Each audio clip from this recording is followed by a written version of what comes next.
Hi, we're Team Genesis, and my name is Steven. Hey there, I'm Leighton. Hi, I'm Animesh. So what we're doing here is making a website based on a restaurant called Discovery. The key features of a restaurant that differentiate us from other restaurants is that we give you recipes based on our store menu that gives the customers the ability to make our dishes from the comfort of their own home.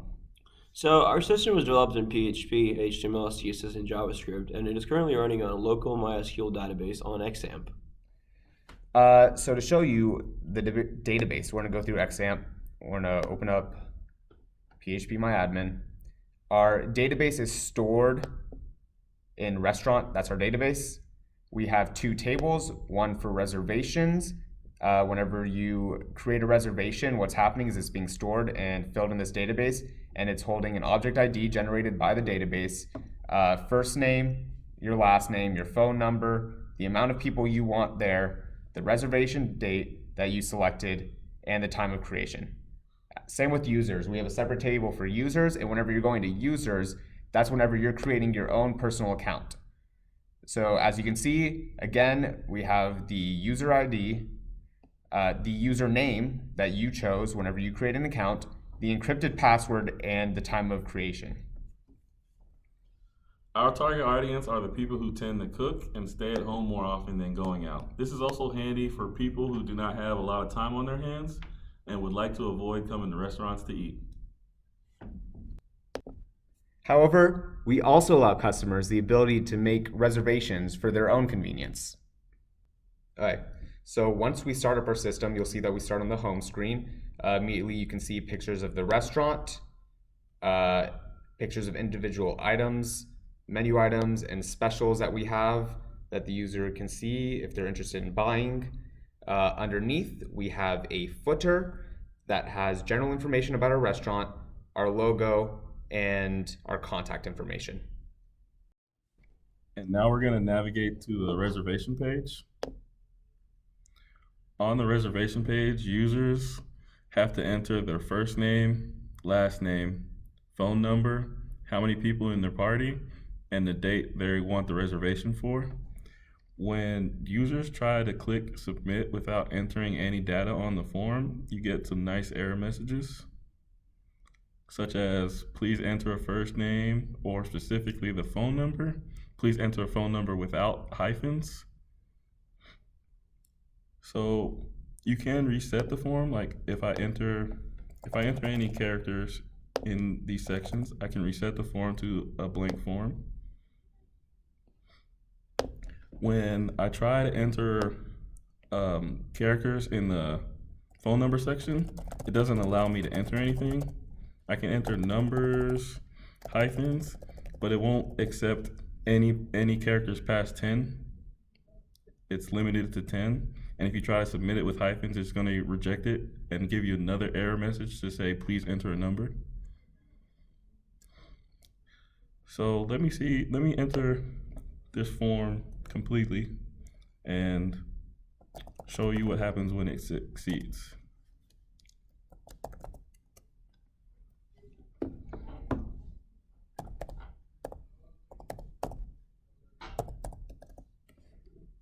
I'm going to enter 9 people or 8 people.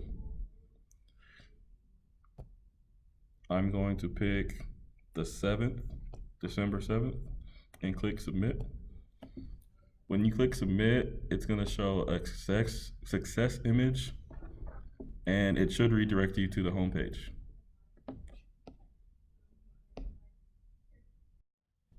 Okay, onward towards the recipes page.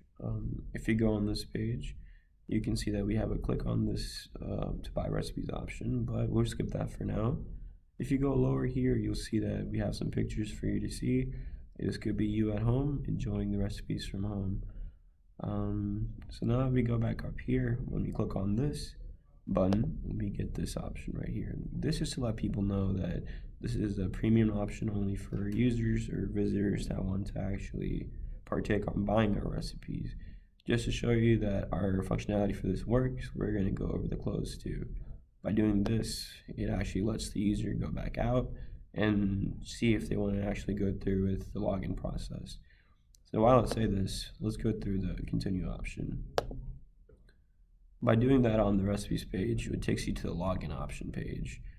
But you can see that if you don't already have an option to log in with, you can come over here on the sign-in page. I'll also go ahead and show you what happens when you try to log in without having password and a username.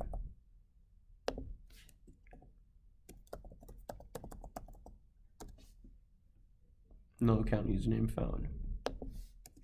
So with that being said, let's go on to the sign up for now option. If we go on over here, I'm going to create our options for us. I also want to show you guys the functionality for the confirm password, because we made it so that it only registers 6 characters and it actually lets you know that. So if you go up here and you submit this, it's not going to register because you need at least 6 characters. So let's try this again one more time with something that has 6 characters.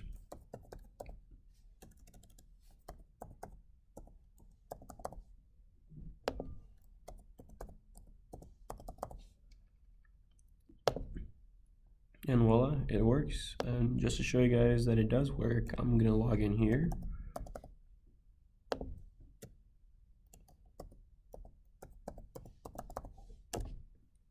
After logging in, it directs us to this page. Now, another way for me to show that I'm actually logged in here is to go to our local host server up here.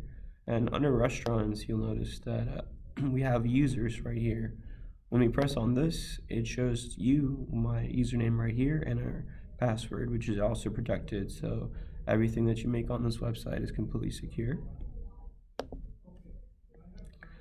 Over here, you can see our options for recipes that you have paid to do or logged in to do. And our recipes vary from throughout the different categories of food. We have American style avocado burgers to fettuccine alfredo, everything you want. And right here is our logout option. It lets you have the option to log out after you're finished. And just to show you that, it takes you back here. You can log in here once again if you want to continue, and if not, you're more than welcome to exit the site. All right, and now let's navigate to the menu. And as you can see, we have the full menu here for the user to see. Design-wise, we went with black text on a white background. That way it would appear crisp and easy to the eye so that it would be very easy to see what's going on. We have the categories listed along with the individual item, followed by the price and a picture, and directly to the side of it, the description. As we scroll down to look further at the menu, we can see that the sidebar to my left continues to scroll with us. This sidebar allows it so that the user can jump anywhere at the menu, no matter where they are at the current point in time. So for an example, I'm looking at the burgers right now. I'm thinking this one looks pretty good, but I want to look at the appetizers again. I'm gonna go back up, click it, and we're back up here. So for example, I want to see tacos now. We're at the tacos. We're going to scroll up a little bit, and let's just get a full view of the menu real quick so you guys can see. And as you can see, we have our world famous iced tea with tea leaves imported from Sicily. Our Discovery restaurant had a specific set of requirements. Our first requirement is to test for response time. We shall perform efficiency and performancy tests. The test should be finished under 2 minutes. The tests are based on how long it takes the user to launch a page, find an order, and make a reservation or find the given recipe. Our second requirement is to get a proper estimate of clicks. We shall test for efficiency by reducing our number of clicks to 2 or less to get to any page. And our third requirement was to use a consistent size of images throughout our website. And Stephen will demonstrate how that's done. Okay, so first, by going to our usability testing, you can clearly see that we have matched all of our target levels for the amount of clicks that were necessary for the system. Now you see some of them may be over 2 when we try to aim for 2 in our usability testing, but a lot of this is including as well going through the process of logging in or creating an account. So if you were to remove that from the process, it would still be around 2 clicks. To follow up with the image sizes, you can clearly see whenever we go to the menu, all of the images follow this consistency. Same if we were to go to the recipes page.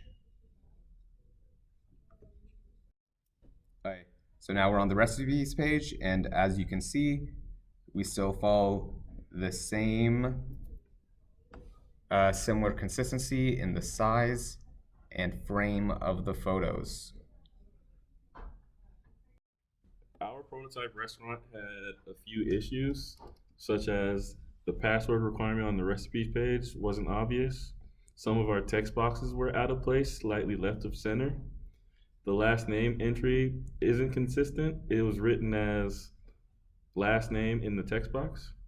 Our homepage lacked general information such as the restaurant's name and listed open hours. The recipes button on the recipes page is slightly misaligned.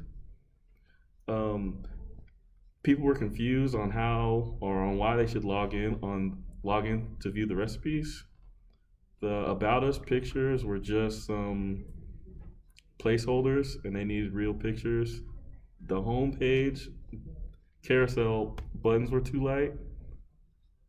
The ability to log out was missing, and there was typos throughout the website.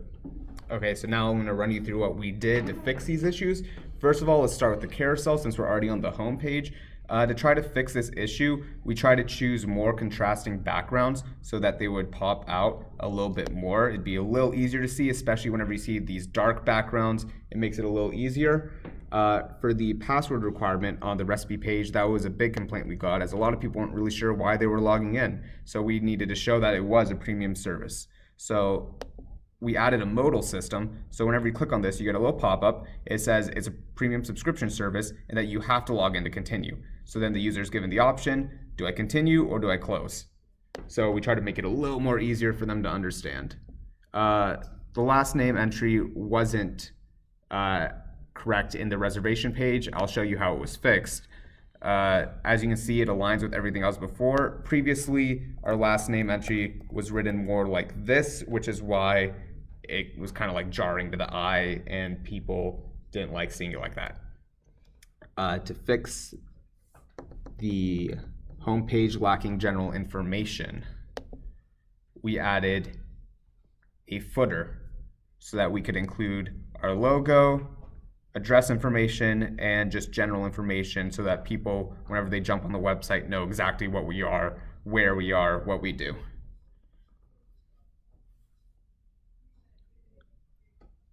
To fix the About Us page, we before had placeholder images, and we fixed it by adding pictures of ourselves.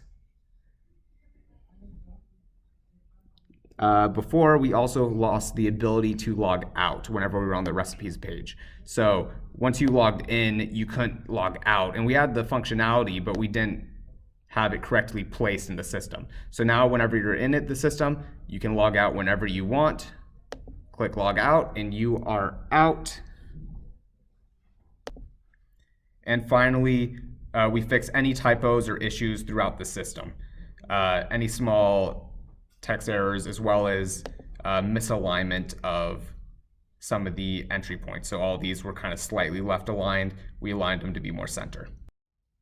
To reflect on our project, I feel like one of the things that we definitely could have improved on was that we didn't really have a good system for sharing files and changes that we had made to our system. It would have been much better if we had used a service like GitHub, where we could have all just made changes and not have to worry about file sharing, but instead we were just emailing changes that we had made to individual files, which kind of got complicated. Sometimes we had some changes to the file and we didn't have it on the other side, so we had to like mix it all together. Another thing that did go well though is that we had a good sense of communication as we had a group meet going, and whenever we needed to get deliverables gone through, we had a good sense of communication with our users as everyone was willing to jump on and talk to each other. Also, based on time constraints, we were not able to completely fulfill everything we wanted to do for this project. However, an idea we had in our mind was we wanted to implement a system that was able to hold reservations for parking spots for available customers that are actually coming towards the site of Discovery. We did learn how to utilize PHP to interact with the SQL database. And that's overall all that we have to add for reflection. Thank you for overviewing our site, and we hope you had a good time.